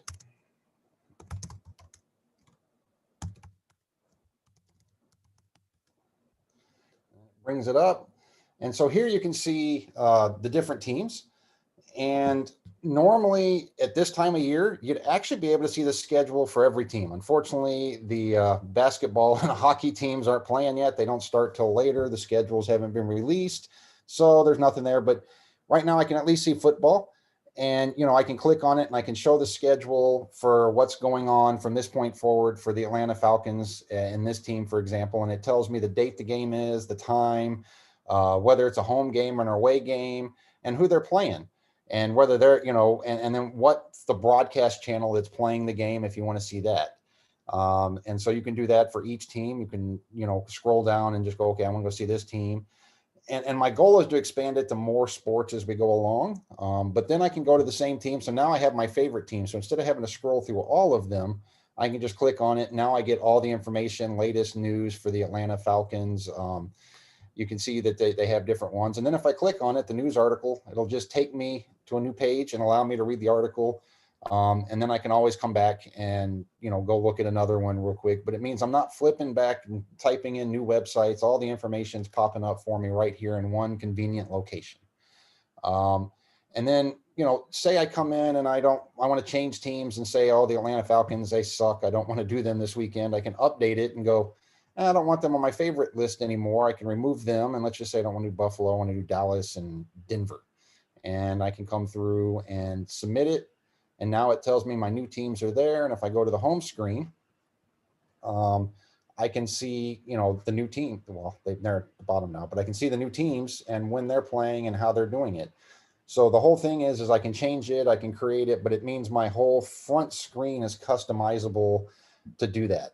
And right now, I did actually start out with multiple APIs I had in mind to use to get different leagues. So that was actually one of the more difficult one was implementing this to have multiple APIs. I had done the backend work to do, as you can see, to add in the NCAA on here and pull the API. Unfortunately, as I started going through, realized there's 128 NCAA teams just in Division I. That was going to be a little time consuming. And then the API for that one didn't quite mesh. So there was going to be more time involved to really get the data parsing and get it to where it looked clean and it was a really smooth transition. So I had some of it done, but as it started getting in there, I knew there was a time constraint. So that is definitely one of the areas moving forward that I want to add is get into other ones. The other one is the API I did pick to use to pull my data is a paid for API. So there's some limits to what I have as I signed up for a student one. So if I would love to move forward with this application. However, to make it feasible, I'd have to figure out a way to make it something for other people to use. So, you know, after the class, one of the things I'm gonna be looking at is giving it to some friends, having people test it, see what they might want to add. So if there's like a small fee that this convenience could pay, then I could pay for the backend API as we move forward. But, you know, I did discover a few things as I was doing this. There were three things that I think were really big for me and difficult was the API keys and developing different, you know, pulling from different APIs and the confusion on how they do their keys. It's not exactly spelled out great sometimes. Project creep. I've dealt with that in you know, in my employment life, but actually developing it as an engineer and thinking about it, trying not to add features that I think want to be in there or that I want to do, build it, get it working, and then come back later and put stuff on there that's the roadmap. And then the last one was the HTML theme. I mean, I had an idea of how I wanted it to look. Finding a theme that matched was difficult. And so I ended up with a theme that would work. So then I was trying to take a square peg and put it in a round hole and kind of smooth it out, make it work. I think that's an area that if I had to do it over again, I'd try and figure out a way to start with a front end thought process and move it to the back end, you know, then go from there so I could kind of build it with that thought in mind. And that I appreciate the time for listening. That's my my capstone project. Any questions? Yeah. Thanks so much, Michael. Yeah, when Michael came to me with this project and he told me, I want to build this and I want to incorporate like 4 external APIs, I was shocked and definitely scoped down a little bit, but he was able to pull it off really, really well. And yeah, the API keys, he came to me and he's like, hey, I'm having trouble with one of these API keys. One of them was like a base 64 encoded API key. It was all sorts of crazy.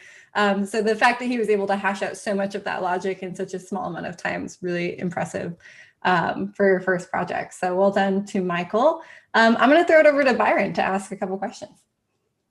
Yeah, nice job, Michael. Yeah, I'm noticing things like you have the current date, your location, your weather, your current time. So it looks like you're almost building kind of like a start page, kind of like a dashboard for like a hardcore sports fan. So that's really awesome to see. I'm curious to hear more about the API connections. And just real quick, you know, working with APIs is something that professional software developers do all the time. So you're already getting great practice there. So I saw you were pulling some news from Yahoo, for example. Can you tell me more about how that API integration works? Yeah, so I use the free API news for the API. And so when I picked the team, and let me see if I have it here, on here, if this is my show teams, I picked it from the news API. And then when I did the team search, I had it going off of what the team name was and then built it according to that. So right now, one of the things is I'm just pulling it from just API news. I did find that was, it pulled articles that may have matched, but weren't quite there. So one of the things I'm hoping to do too is, because every team, you can have 3 or 4 websites for that team. One of the things I want to do is build it to where it can be user interactive. So rather than me trying to go out and find them all, if I put it live, I'll use an example for Dallas Cowboys. I know that there's their formal website, Blogging the Boys, a couple of other ones. I want to create another table to just log the actual website so I can link it to the team. So when somebody brings it up, they can either pick that or that it'll just show up in their dashboard. Nice, nice. And how about the team schedules? Was that something that you could pull from an API, or did you have to manually input that? No, that actually was from the API that I put. Came from the sports feeds API. Okay. And that was actually a little bit more difficult is when I did it with it, it kind of popped up with all the teams and it showed the schedule for the whole season. And I had to actually figure out the algorithm to say, hey, I don't want stuff that happened 3 months ago. I just wanted to show games moving forward.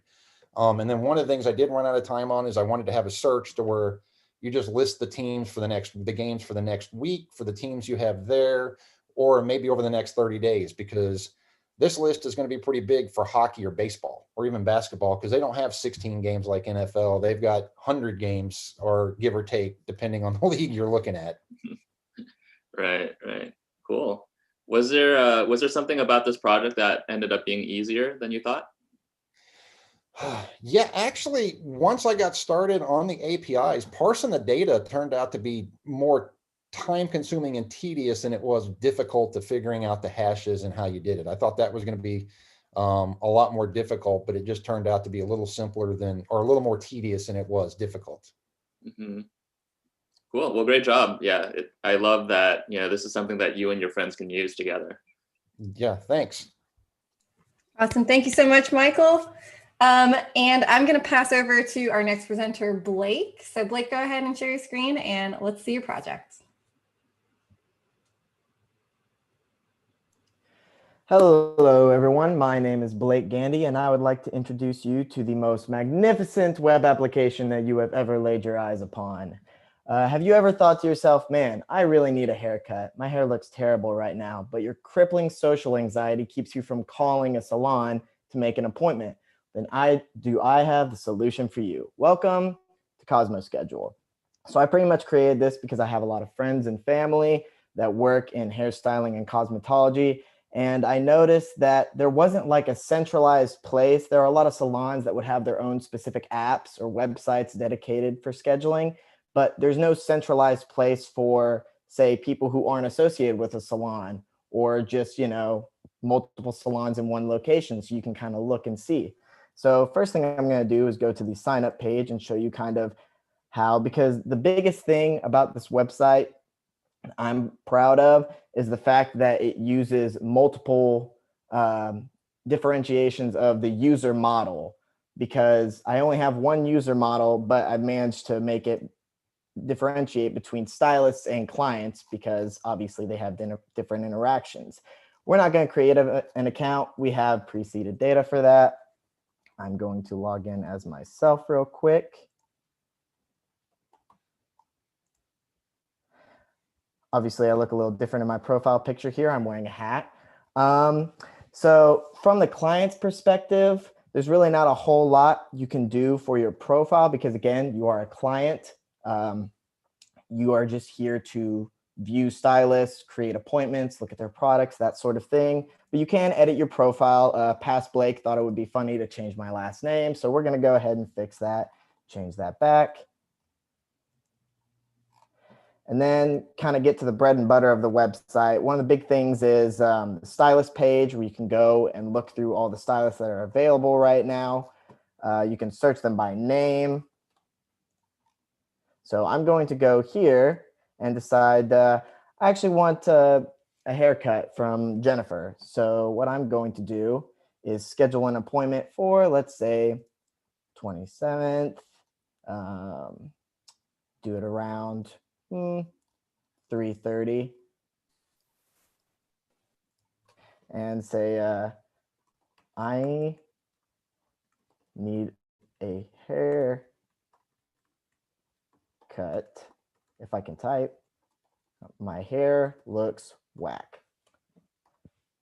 So I go and create an appointment, and then it'll take me to the other big point of this website, which is the appointment page. So I actually have a JavaScript library, which creates this nice, simple, pretty looking calendar that shows my appointment dates, who I have them with. And then if I scroll down a little farther, it's got a nice, simple layout that shows the details of the appointment, shows who the stylist is, shows their contact information, the time and day, and I can edit them from here. So, I said here, I want to dye my hair blue.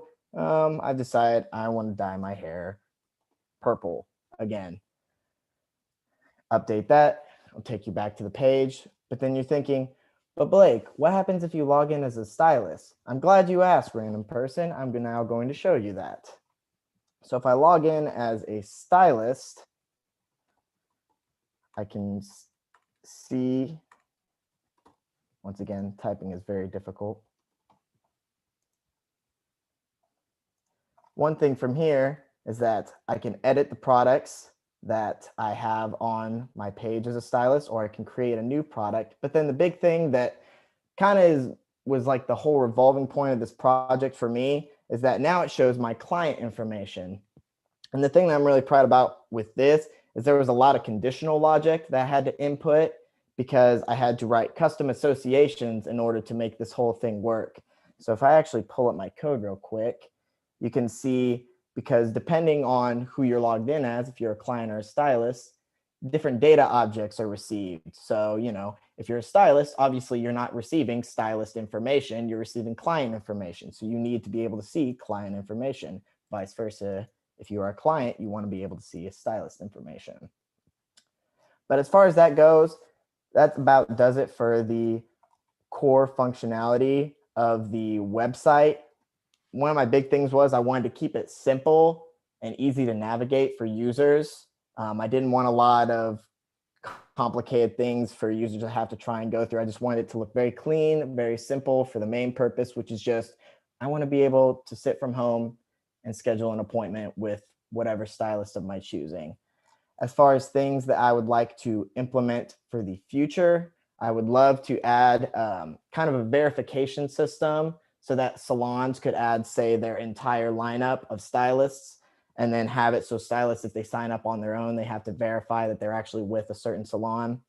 Another thing would be adding a way to put in different hair color combinations. So then if a client comes to a stylist wanting a certain hair color, the stylist, instead of having to work that out themselves, how they want to do that, they've already got these preset hair colors, and depending on what that client's hair color is, it'll show the necessary steps it takes to get to that.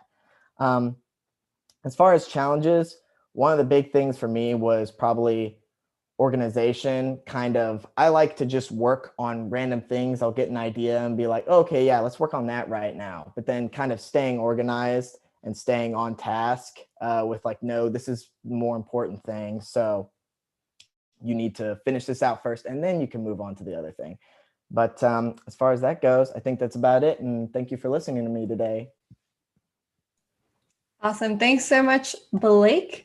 And yeah, I think that Aaron from earlier, this is the maybe the mapping that you were referencing in Blake's app, of the calendar feature. I'm going to throw it over to Byron for some questions. Yeah, nice job, Blake. Yeah, I could see this being super useful, and you could even apply this to kind of similar types of work like nail salons. I could see you expanding the functionality there. Did you look into integrating it with a calendar software at all? Like say, a stylist uses Google Calendar. Would you be able to like put events into their calendar? I had thought of something like that. At my current experience point, it seemed a little daunting, and that was originally something that I had in like the project scope. But then obviously with scoping down, taking into account my experience level and everything. But I definitely would like to be able to add that kind of integration in the future, where instead of it being, just on the website, they could actually go to their other, because Google Calendar is more often the commonly used thing, and kind of integrate that so they could line that up with other points in their day. I would also like it to be where they don't schedule it from even the Stylist show page. I would like for them to go to the Stylist page and see a range of openings, because obviously just making the appointment, you don't know if they're actually open there. I would like to make it so they can see, oh, okay, on the 27th, they're open from 2:30 to 3:30 and 4:30 to 5, and kind of make it so it's coordinated that way. Right. Cool. And how did you store the appointment time ranges in the database? Are there like specific slots that are half-an-hour increments, or are there kind of arbitrary time ranges? It's kind of arbitrary time range where it's I'm using just a normal date time variable, and then formatting that with moment, for one thing, to get it to work with the calendar. And then kind of, I learned that was one of my big struggles as well, was just figuring out front end input with the date time variable, because I learned that it's very finicky and it likes very specific values. And if you don't put those values in just how it wants, it gets very angry and breaks. Totally. Yeah, and it can get super messy with time zones too. If different users are in different time zones, how do you manage that? So yeah, there's definitely a world of complexity in there.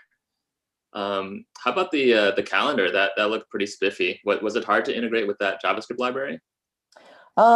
I would say it was a little difficult at first. Danny came to my rescue a little bit after I had struggled with it for a while. But once you actually get kind of the foundation laid for the library and get everything laid out that it needs initially, it's actually a very versatile and fairly easy to use tool, which is there's so much more you can do with the library than even what was shown there. So it's definitely a very powerful and useful tool that I want to use more in the future. But it was just kind of getting that foundation laid to make sure that it was happy and actually rendering correctly and everything. That was probably the most difficult part of using it. Cool. Well, great work, Blake. Thank you so much. Awesome. Thank you, Blake. Yeah, one of the, we did work on that calendar feature a little bit, and it came together like really nicely and simply. And yeah, the only hurdle we really had to get over, because Blake had everything already in there, was just lifecycle stuff, things like that, getting third-party JavaScript libraries to work with the lifecycle of our Vue.js application. Cool. Thank you, Blake. And we've got Jack presenting next. So Jack, I'll have you share your screen. I'm gonna hop on over. Hey, everybody. Let's hide these. Hi, my name is Jack, and this is Brewtender. So this is an app that I had the idea of because I've been bartending for about 7 years now. And then, an unnamed event kind of changed that trajectory. So I thought, when we were thinking of capstone ideas, I thought, well, I love beer. And one of the things I really missed about bartending was I would love it when people would come in, they'd say, hey, I don't really know what I like. I don't really know what beer I want. And we could talk, we could get, I could get their tastes, an idea of what they like, and then probably suggest something for them to try. And I would love to get them something that they would just love. That was one of my favorite things, and get good feedback, and sometimes not so good. I wasn't perfect at it, but that was something I really enjoyed doing. So when we were talking about capstones, I thought, well, there's tons of beer rating apps, there's beer ordering apps, but I didn't really think of anything that kind of takes in tastes and returns, hey, try this. You might like this because of your tastes in blah, blah, blah, blah. So that's what I did here. This was my attempt working with a third-party API, which I will get into shortly. But yeah, so it just opens up. It's really nice and simple. Just drops you in on a nice landing page here. We got your sign up, create an account. Pretty straightforward, except there is this nice little tasting note section. And so this is the first step of kind of creating a user taste profile. So you can select as many as you'd like, yada, yada. But I already have an account, so we're actually just gonna log into that.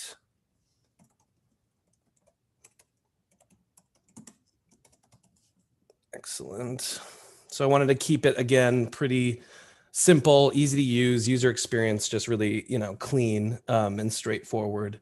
And working with HTML definitely challenged that, but I tried to pare things down and keep it nice and clean. So we got, this is the user show page. You got your tasting notes here, hoppy, floral, hazy, sweet. Go to your taste profile, which I'll get to in a minute.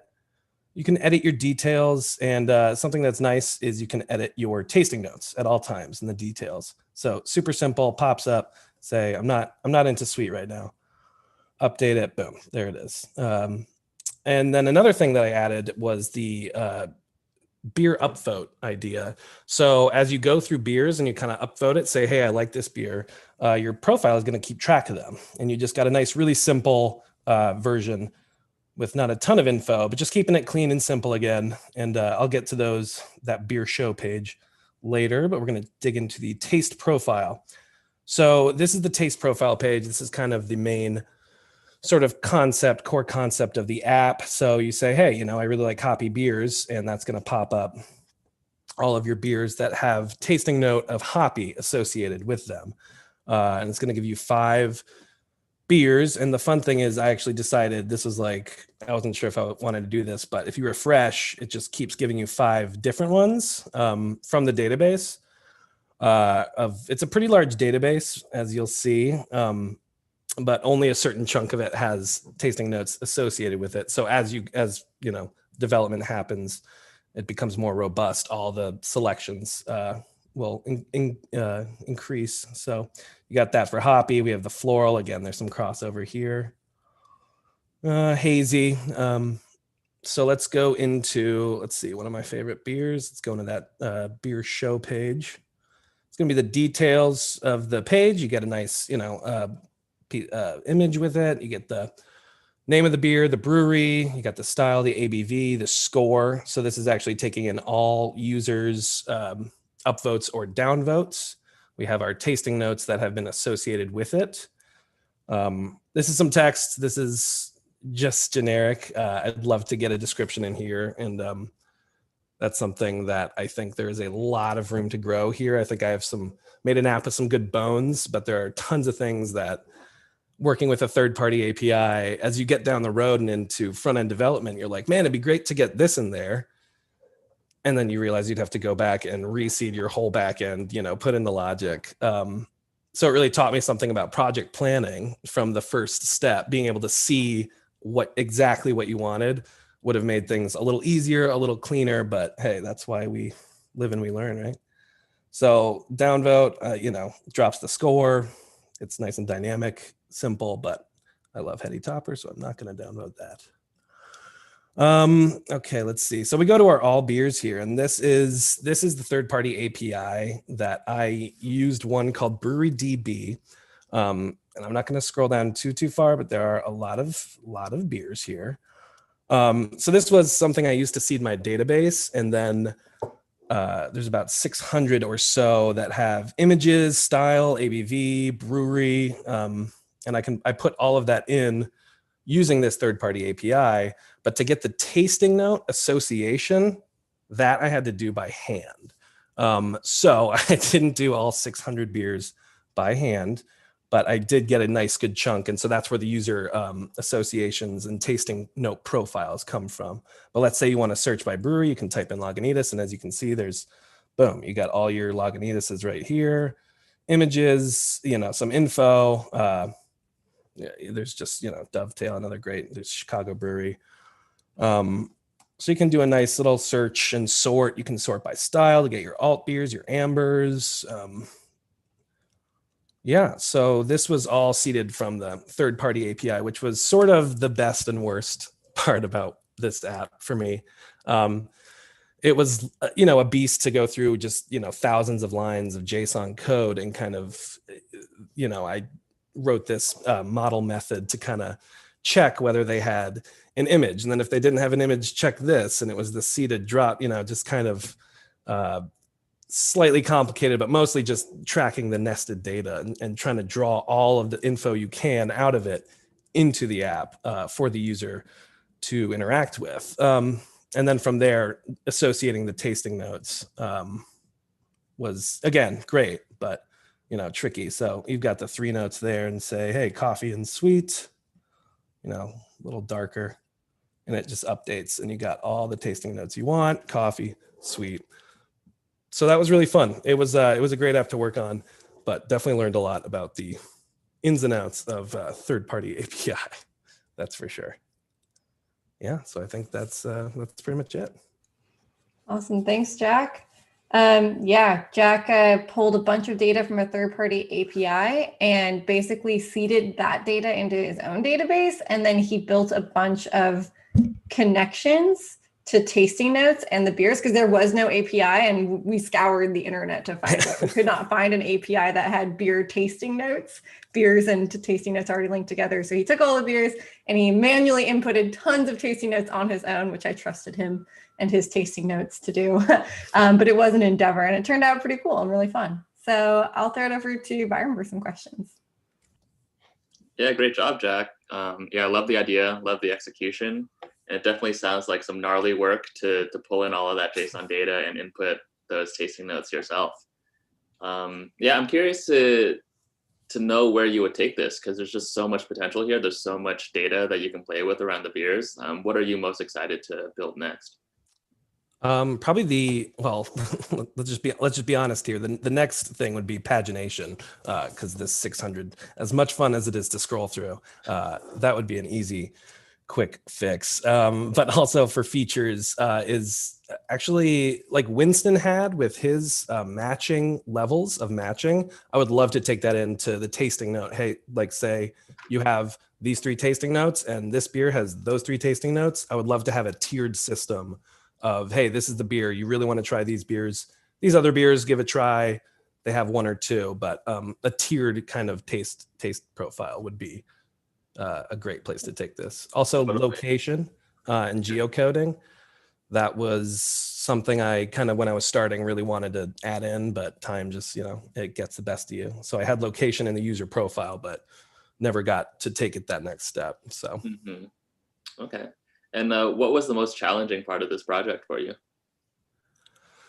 Honestly, for me, project planning really was, like I said, kind of, having this wealth, what felt like tons and tons of information from these third-party APIs, but then realizing, you're not going to be able to use all of it. You're not going to be able to use, you get to the end of the front end, you'd say, I'd love to have this. And you go, what? It's not there. It doesn't exist. You have to either make the API yourself, or, just rework it. So having the scope to see, the front to the back, kind of exactly what you want was difficult, but also at the end, really, a great place to grow and see how this all can work out in real time.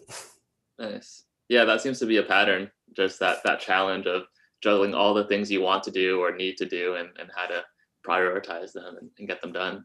Exactly. Well, I'm excited to see where you take this. Great job, Jack. Thank you. Thanks, guys. Awesome. Thank you, Jack. Did you build a robot to replace yourself, Jack? Is that what just happened with this app? maybe. Yeah, if the app has a perfect algorithm for no. suggestion, then you will become obsolete. Awesome job. I'm going to throw it over. We have one last presenter. Katrina's going to close us out. Katrina, show us your project.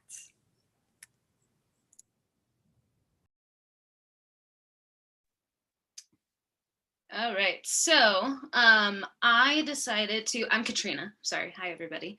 I decided to create an app. I love growing like houseplants and gardening. And one of the things that I love doing is trading like many plants. You can take a piece of that plant and like create a new plant through propagation. And one of my favorite things to do is with my other plant friends, trade clippings, because it just causes this really fun connection with that other person of like, I'm growing this living thing right now that came from a living thing that you're also growing. And it's just like, I don't know another place that you have that kind of connection. And so I thought, why shouldn't strangers be able to have that connection? And I'm kind of surprised that I've never seen something like this. So welcome to Clipsy, where plant friends can trade clippings and seeds with their community. So let's say I just came to this website and I'm looking through these pictures. Oh, that's pretty cool that the information pops up on the picture. And it looks like this is a link here and this is a link here. So I'm sold. I want to create an account. Let's go sign up. It's a super simple sign up. Name, email, password, a little picture if you want to show everybody what you look like. But I've already created one. So let's go log in to Howie Hubert.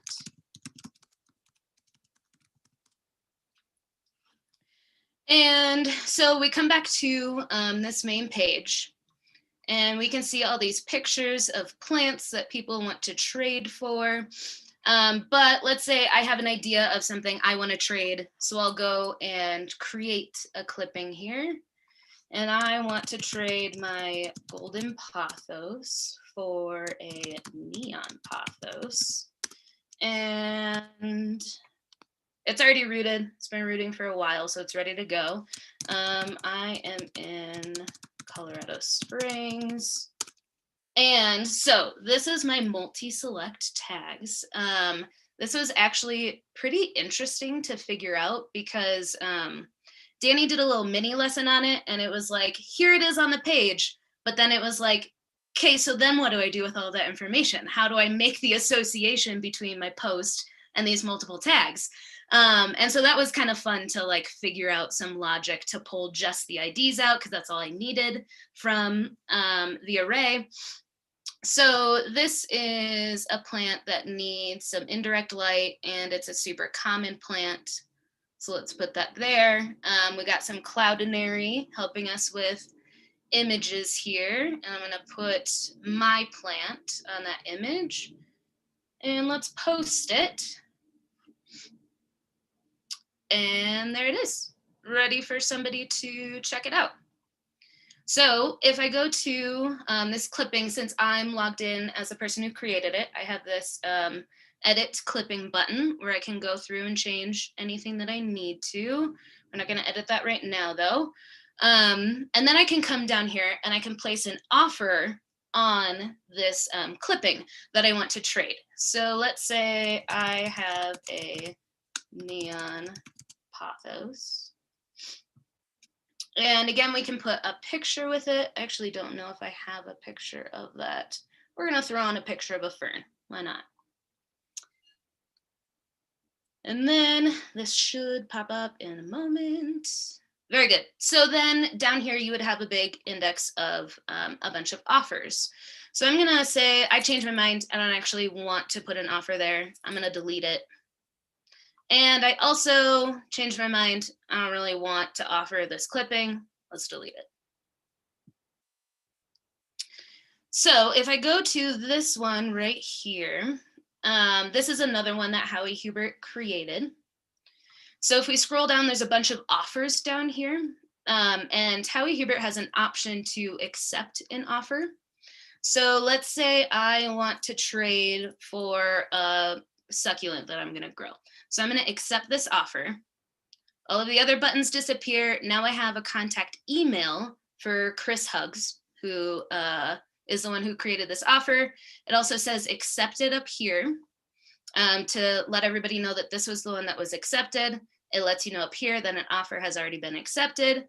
And if we go back to clippings, it is now gone from our index here, because why would you want to put an offer on something that it's already been accepted and traded for? And then if I also want to, I can search by tags up here, by multiple tags. So if I want to, let's do indirect light again. So we have a bunch down here that somebody tagged as indirect light. And I can also say, I want it to be indirect light and common. And then we whittle it down to just 2 different things that I can go and place an offer on. So this was really fun to create. One of the things that was pretty difficult for me, it was tricky, was this searching by multiple tags. I was able to figure out the associations when you're creating a clipping, but this search was pretty difficult. And I had to have Danny help me. I went about it in a way of like trying to use view filters, but that because it's a different library, that wouldn't work. So Danny came and helped me a lot with that. I also had a vision of, when I was thinking of creating this app, to also include kind of like a Stack Overflow type situation where people can post questions about what's going on with their plants. Like I have a plant that the leaves are turning brown and I've tried everything. I have no idea why. So people can comment and give helpful hints. I'm part of a couple of those groups on Facebook, and that's been extremely helpful for me. So that's probably the next thing that I would come in here and add, just a little bit more communication between users. And that is my app Clipsy. Thank you for listening. Awesome. Thank you, Katrina. Yeah, when Katrina actually proposed this project to me, she basically proposed 2 full capstone projects. She was like, I want to build this, and I also want it to be Stack Overflow. And I made her choose, and she chose this. But now that she's done this portion of it, I have absolutely no doubt she would be able to build the second half of her application that she wants to build. Awesome job, Katrina. I'll throw it over to Byron for a couple of questions. Yeah, great job, Katrina. This seems like a super useful app. I have a lot of friends who love, growing plants, and I think they would love this idea. Yeah, I'm curious to see, did you consider other filtering options for clippings? I did. I tried to figure out a search function. And I honestly, that's one of the things that I kind of did at the end. And there were a couple little weird things that were happening that I couldn't figure out why. And so I kind of put that aside. So that is one thing that I would like to add in here, especially searching by user, I think would be a good thing too. Cause then, I didn't show you the profile. If we go to a user's profile, you can see all of their clippings. You can see if an offer has been accepted on it, and then go to that and place an offer if you have a friend or somebody that you've traded with before that you trust, and then just down here you have the offers that user has placed too. So that is searching by user is one of the things that I wanted to add in. Mm-hmm. Yeah, I also noticed that you were able to input your location. So I feel like filtering based on location or some sort of map view could also be super useful here. Yeah, adding the map box was another thing that I thought about doing. I decided to keep it just, within my current city kind of thing for now. But expanding into, other states and stuff, I would definitely want to do a map box kind of thing. Mm-hmm. Mm-hmm. Nice. Was this project more front-end heavy or back-end heavy? It was much more front-end heavy. I have lots of conditional logic in my front end for this one. The back end was, at least for me, I was able to figure out associations, and it was pretty straightforward what I needed to do. And then my other cohort mates have said, we got to the View app and it was kind of like, I'm so not familiar with this. And it was very overwhelming at first. But I do have to admit that View definitely grew on me as I created this app. I actually appreciate View a whole lot now. So that was fun. Nice, that's awesome. Yeah. And real quick, what kind of conditional logic did you have to implement on the front end? Yeah, well, so with the information of like an offer has been accepted, that was a whole lot of conditional logic there. There was a lot of conditional logic that I had to come up with for Cloudinary. Yeah, mostly just the offer accepted kind of stuff. Cool. Well, great job. Yeah, I'm excited to see where you take this. Yay, thank you, Katrina. Awesome work. I'll go ahead and turn off your screen share here. Yeah, so amazing job to all of my students. Seriously, well done, everybody. Couldn't be prouder. This cohort has worked so hard and was very, very independent. So congratulations to all of my graduates. I also want to take just like a quick second to thank my panelists, Sarah, Byron, Jay. Thank you guys so much. To thank our awesome career advisors, Lisa and Alex. You guys do so much. And to thank my awesome TAs, Janine, Carl, and James. You guys have been so great this cohort, and we appreciate you.